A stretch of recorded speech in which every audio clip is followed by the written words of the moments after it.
ভালো শিক্ষকের দায়িত্ব কর্তব্য বা একজন ভালো শিক্ষকের গুণাবলী। ভালো শিক্ষক এর করণীয় কী কী কাজ করলে সে ভালো শিক্ষক।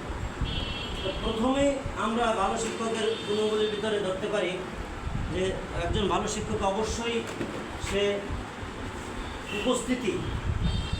উপস্থিতিতে তার শিক্ষক সুলভ আচরণটা থাকতে হবে।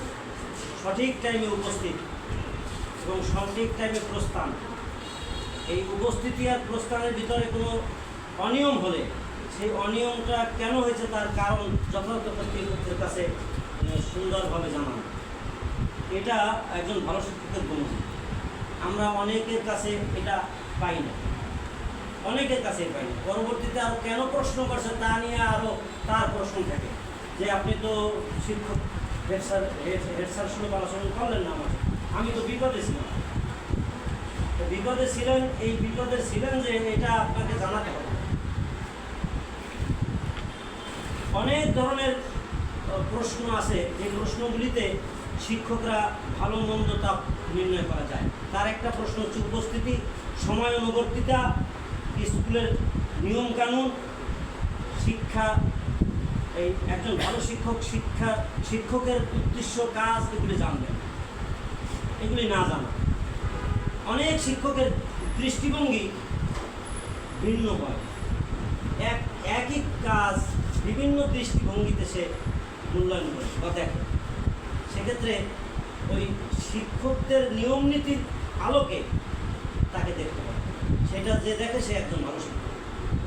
এবং আপনার অঞ্চলের নিয়ম, আমার অঞ্চলের নিয়ম, আপনার ফ্যামিলির নিয়ম, আমার ফ্যামিলির নিয়ম, আপনার ধার্মিক নিয়ম, এইটা সার্বিকভাবে একজন শিক্ষকের নিয়মের ভিতরে পড়ে কিনা।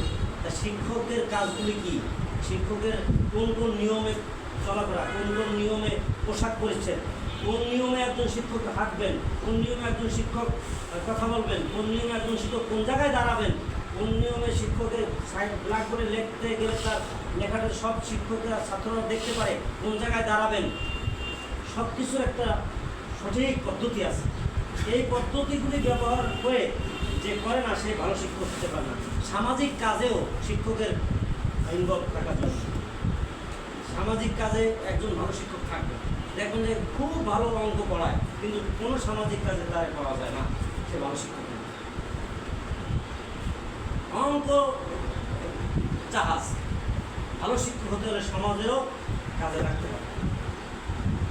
অঙ্কের জাহাজ হলেই শিক্ষক হওয়া যায় না, আবার সামাজিক কাজ করলেই শিক্ষক হওয়া যায় না। তো সার্বিক যে যার যতটুকু দায়িত্ব এইটুকু বুঝতে হবে।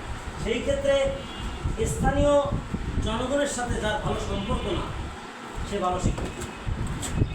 বিদ্যা, বুদ্ধি, চেহারা, চরিত্র, পোশাক পরিচ্ছদ, বয়স সব কিছু একেবারে মার্জিত, কেউ বলতে পারবে না তার ভিতরে কোনো ঘাটতি আছে। কিন্তু স্থানীয় জনগণের সাথে তার কোনো যোগাযোগ নাই, সম্পর্ক নেই। সেইখানে স্কুলটা সেই স্থানের কোনো অভিভাবক লাগে ডন কেয়ার, তারা কাজের মধ্যে করে না, তাহলে সেই শিক্ষকটা ভালো শিক্ষক না। তো শিক্ষকটা ভালো শিক্ষক না, তারপর আর যা ভালো থাকে এইটাতে কর্তব্য না। সে ব্যক্তি হিসেবে ভালো, চেহারা হিসেবে ভালো, আর্থিক লেনদেনে ভালো, কিন্তু ভালো শিক্ষক না। ভালো শিক্ষক আপনি স্থানীয় লোকজনের সাথে ভালো সম্পর্ক রাখবেন, তাহলে ভালো শিক্ষক। এভাবে এক ভালো শিক্ষক হচ্ছে সেই